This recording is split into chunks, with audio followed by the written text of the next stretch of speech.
Hello guys, welcome back to Muksha channel. Rishi వసీల train journey నుంచి love journey part 1. So కొత్తగా మన ఛానల్ చూస్తున్నట్టయితే please share and subscribe to my channel. So part 1 ఇప్పుడైతే post చేస్తాను. So evening లోపు నేను పార్ట్ 2 కూడా పోస్ట్ చేసేస్తాను. సో కొత్తగా మన ఛానల్ చూస్తున్నట్టయితే please share and subscribe to Muksha channel. అలాగే మన సిరీస్ ఎలా ఉన్నాయో కామెంట్ చేయడం మాత్రం మర్చిపోవద్దు. ఆలస్యం లేకుండా స్టోరీలోకి అయితే వెళ్ళిపోదాం.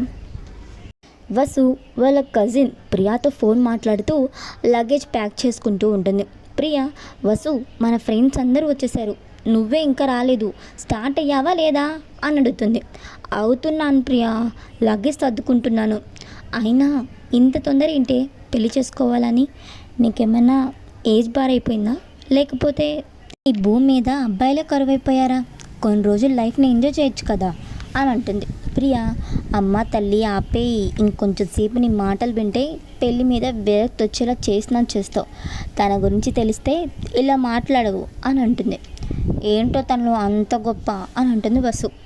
నేను తనకి మా ఫ్యామిలీ గురించి అలాగే మా ఫైనాన్షియల్ ప్రాబ్లం గురించి చెప్పి మీకు ఇష్టమైతేనే నేను పెళ్లి చేసుకోండి అని అన్నాను. తను నన్ను అర్థం చేసుకొని పెళ్ళికి ₹1 కూడా అడగలేదు. అలాగే తమ్ముడిని కూడా తనే చదివిస్తా అన్నాడు. ఇప్పుడు చెప్పు, నేను పెళ్ళికి తొందరపడడంలో తప్పులేదు కదా? మంచోడే అన్నమాట. అయినా అందరు అబ్బాయిలు అర్థం చేసుకోలేరు ప్రియా అని అంటుంది.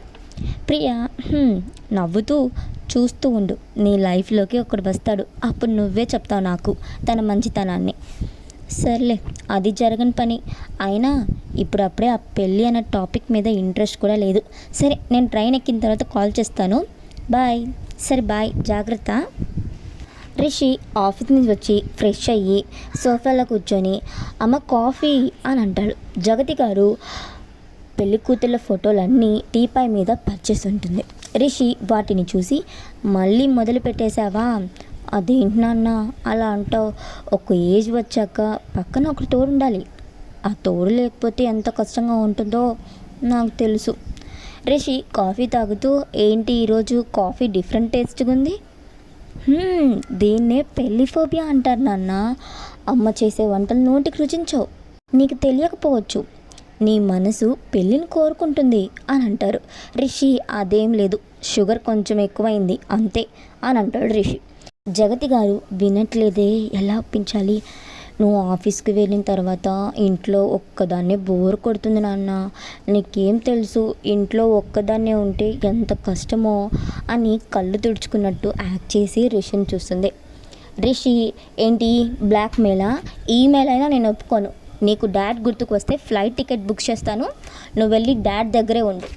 అంతేకాని ఇలా పెళ్ళి అని టార్చర్ చేయకు మామ్ అని అంటాడు.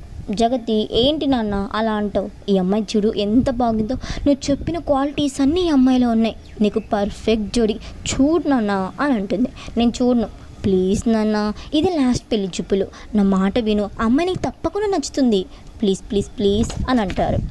సరే, ఇది last. Thank you so much నాన్న.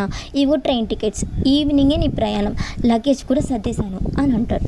రిషి, అంటే ముందే పక్క ప్లాన్తో అన్నీ రెడీ చేసామన్నమాట.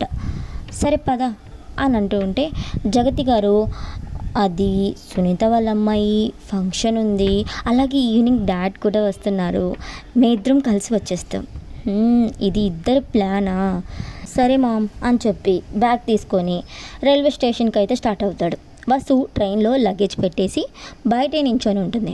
ఇంకా ట్రైన్ స్టార్ట్ అవుతూ ఉంటే లోపలికైతే వెళ్తూ ఉంటుంది. ఇంతలో రిషి, హలో మిస్, హలో ఏవండి మిమ్మల్ని, హ్యాండ్ ఇవ్వండి అని చెప్పి అంటాడు. ఇంకా వసు హ్యాండ్ ఇచ్చి రిషిని పైకైతే లాగుతుంది. రిషి కాలు స్లిప్ అయ్యి వసు మీద పడిపోతాడు. రిషి లిప్స్ వసు మెడ మీద అయితే తాకుతాయి. ఇంక ఇద్దరు కళ్ళు పెద్దవి చేసేసుకొని షాక్ అయిపోతారు. ఇంకా వసు రిషిని నెట్టేసి, కామన్ సెన్స్ లేదా? సారీ అండి, చూసుకోలేదు, కాల్ స్లిప్ అయింది అని అంటాడు. నీకు హ్యాండ్ ఇచ్చాను చూడు, నాకు బుద్ధి లేదు అని వెళ్ళి తన సీట్లో అయితే కూర్చుంటుంది. ఇంతలో రిషి తన నెంబర్ చూసుకుంటూ వసు ఎదురుగా వచ్చి కూర్చుంటాడు. వసు బయట వ్యూ చూస్తూ ఉంటే రిషి వసుని చూస్తూ, ఈ అమ్మాయిని ఎక్కడో చూసినట్టుంది అని అనుకుంటాడు. వసు రిషిని చూసి, అమ్మాయిని ఎప్పుడు చూడలేదా, తినేసి అలా చూస్తున్నావు అని అంటుంది. అయ్యో అది కాదండి, ఎక్కడో చూసినట్టు అనిపిస్తుంటేను. ఇఫ్ యూ డోంట్ మైండ్ మీ పేరు చెప్తారా? ఎందుకు? అయినా ప్రతి అబ్బాయి అమ్మాయితో మాట్లాడడానికి చెప్పే మొదటి సాకే ఇది. నాకు తెలియదు అనుకుంటున్నావా? రిషి మనసులో నించుంటే నా షోల్డర్ దాకా వస్తుంది, దీనికి మామూలుగా లేదుగా పొగరు అని అనుకుంటూ, హలో హలో, నీకంత సీన్ లేదు, నువ్వు జస్ట్ యావరేజ్ అంతే అంటూ ఫోన్ స్క్రోల్ చేసుకుంటూ ఉంటాడు. వసు కోపంగా రిషిని చూస్తూ, వీడికి యాటిట్యూడ్ మామూలుగా లేదు అని అనుకునేది. వసు తన బ్యాగ్ని పైన పెడుతూ ఉంటే వసు టాప్ పైకి లెగుస్తూ నడుముకైతే కనిపిస్తూ ఉంటుంది. ఇంకా రిషి చూస్తున్నాడేమో అని చెప్పి షర్ట్ లాగేసుకుంటూ రిషినే చూస్తూ ఉంటుంది. రిషి ఫోన్ స్క్రోల్ చేసుకుంటూ ఉంటాడు. వసు బ్యాగ్ని పైన పెట్టడానికి ఇబ్బంది పడుతూ ఉంటే రిషి బస్సు వచ్చేసి, నేను హెల్ప్ చేయొచ్చా? వసు అనవసరంగా తప్పుగా అనుకున్నానా అని అనుకొని అని అంటుంది. రిషి వసు బ్యాగ్ని అయితే పైన పెడతాడు. ఇంతలో వేరే స్టేషన్ రావడంతో ట్రైన్ ఆగిద్ది. రిషికి బ్యాలెన్స్ అవుట్ అయ్యి వసు మీద పడిపోతాడు. వసుకి కోపం వస్తూ ఉంటుంది. రిషి వసు హెయిర్ స్మెల్ని చూస్తూ నైస్ పర్ఫ్యూమ్ అని అంటాడు. వసు రిషిని నెట్టేసి, కావాలని మీద పడుతున్నావు కదా? కాదండి, ట్రైన్ ఆగింది, బ్యాలెన్స్ అవుట్ అయ్యాను, అందుకే మీ మీద పడ్డానండి. ఐఎమ్ సో సారీ అండి అని అంటాడు. వసు నీ గురించి మంచిగా అనుకున్నాను చూడు, నాకు బుద్ధి లేదు అని చెప్పి వెళ్ళి కూర్చొని సాంగ్స్ వింటూ ఉంటుంది. రిషి ఈ ట్రైన్ కూడా ఇప్పుడే ఆగాల అనుకొని వెళ్ళి కూర్చుంటాడు. వసు వెళ్ళి సాంగ్స్ వింటూ పాడుతూ ఎంజాయ్ చేస్తూ ఉంటుంది బయట వ్యూ చూస్తూ. రిషి బుక్ చదువుతూ సడన్గా వసు కళ్ళని లిప్స్ని చూస్తాడు. వసు స్మైల్ చాలా బాగా నచ్చుతుంది రిషికి. ఇంకా తను ఎక్కడ చూస్తున్నా అని చెప్పి దిక్కులు చూస్తున్నట్టు వసునే చూస్తూ ఉంటాడు. వసు రిషిని చూసి, ఏం చూస్తున్నావు? నన్నే కదా చూస్తున్నావు, ఇదే పనా మీకు ట్రైన్ ఎక్కినప్పటి నుంచి అంటూ తిడుతూ ఉంటుంది. రిషి ఆపు, నేను ఇందాకే చెప్పాను నువ్వు యావరేజ్ అని. అయినా నాకు ఎవరైనా అమ్మాయి నచ్చాలంటే నా హైట్కి నా ఫిజిక్కి మినిమం నా పర్సనాలిటీకి మ్యాచ్ అవ్వాలి. నువ్వు ఆ హీల్స్ వేస్తే నా షోల్డర్ దాకా వస్తావు, నీకంత సీన్ లేదు అని అంటాడు. హే మిస్టర్ యాటిట్యూడ్, ఏంటి మిస్ పొట్టి? ఆ మాటకి వసుకి చాలా కోపం వచ్చేస్తుంది. అయినా నీతో నాకు మాటలేంటి అని అనుకొని వెళ్ళి కూర్చుంటుంది. రిషి బాగానే కవర్ చేశాను, లేకపోతే దొరికిపోయేవాడిని అని అనుకుంటాడు. కొంచెంసేపటి తర్వాత వసుకి చాలా ఆకలిస్తూ ఉంటుంది. ఇంకా బ్యాగ్ని ఓపెన్ చేసి ఏమైనా తినడానికి ఉన్నాయేమో చూస్తూ ఉంటుంది. వసు షట్, బ్యాగ్లో స్నాక్స్ పెట్టుకోవడం మర్చిపోయాను, ఇప్పుడు ఎలా 1 అవుతుంది, ఫుడ్ ఎక్కడ దొరకదు అని అనుకొని బయటకు చూస్తుంది. రిషి ఆకలిస్తుంది, మామ్ నా కోసం జీడిపప్పు పులిహోర ప్యాక్ చేసినట్టుంది, స్మెల్ సూపర్గా ఉంది, అయ్యో హ్యాండ్ వాష్ చేసుకుని వద్దాం అని అయితే వెళ్తాడు. బస్సు నాకు ఆకలిస్తుంది ఇప్పుడు ఎలాగా అని చెప్పి ఎదురుగా ఉన్న రిషి బాక్స్ని చూసి, నన్నే పొట్టి అంటావు కదా, ఈరోజు నైట్ అంతా నీకు పస్తులే అని ఫాస్ట్గా పులిహోర ఎవరు చేశారు కానీ సూపర్గా చేశారు అని చెప్పి స్మెల్ చూస్తూ లొట్టలు వేసుకుంటూ తింటూ ఉంటుంది. రిషి హ్యాండ్ వాష్ చేసేసుకొని పులిహోర ఐఎమ్ కమింగ్ అని అయితే లోపలికి వస్తాడు. బస్సు తిని చూసి, మిస్ పొట్టి నీకు మేనస్ లేదా, ఆ ఫుడ్ నాది, ఏమో అక్కడ కనిపించింది తింటున్నాను అని లాస్ట్ ముద్ద నోట్లో పెట్టుకొని తింటుంది. ఇప్పుడు నేనేం తినాలి, నాకేం తెలుసు? రిషి బస్సుని కోపంగా చూస్తూ ఉంటాడు. బస్సుకి ఎక్కిలు వస్తాయి, వాటర్ అయ్యో అయిపోయాయా అని రిషి దగ్గర ఉన్న బాటిల్ సైడే చూస్తూ ఉంటుంది. రిషి గబగబా వాటర్ తాగేస్తాడు. నాకేం అవసరం లేదులే అని అంటూ ట్రైన్ ఆగడంతో వసు కిందకైతే వాటర్ కోసం వెళ్తుంది. ఇంతలో 2 డ్రింకర్స్, ఏ పాపరా వసు, ఎవరు మీరు, వెళ్ళండి. ఏంటి పాప ఎక్కిళ్ళు వస్తున్నాయా, మాకు వాటిని ఎలా ఆపాలో బాగా తెలుసు అని అంటూ దగ్గరికి వస్తారు. నా సంగతి మీకు తెలీదు, మర్యాదగా ఇక్కడి నుంచి వెళ్ళండి. రే పాప కోపం వస్తుందిరా అని చెప్పి దగ్గరికి వెళ్తూ ఉంటే రిషి, బ్రో తనతో మీకెందుకు, వెళ్ళండి, అసలే కొంచెం క్రాక్ తనకి. ఆ 2 డ్రింకర్స్ నువ్వెందు నాకు చెప్పేది అంటూ వసు మీద చేయబోతూ ఉంటే రిషి లాగి పెట్టి ఒకటిస్తాడు.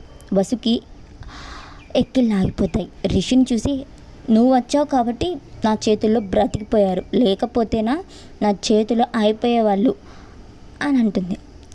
రిషి నవ్వుకుంటూ ఒక లుక్ అయితే ఇస్తాడు.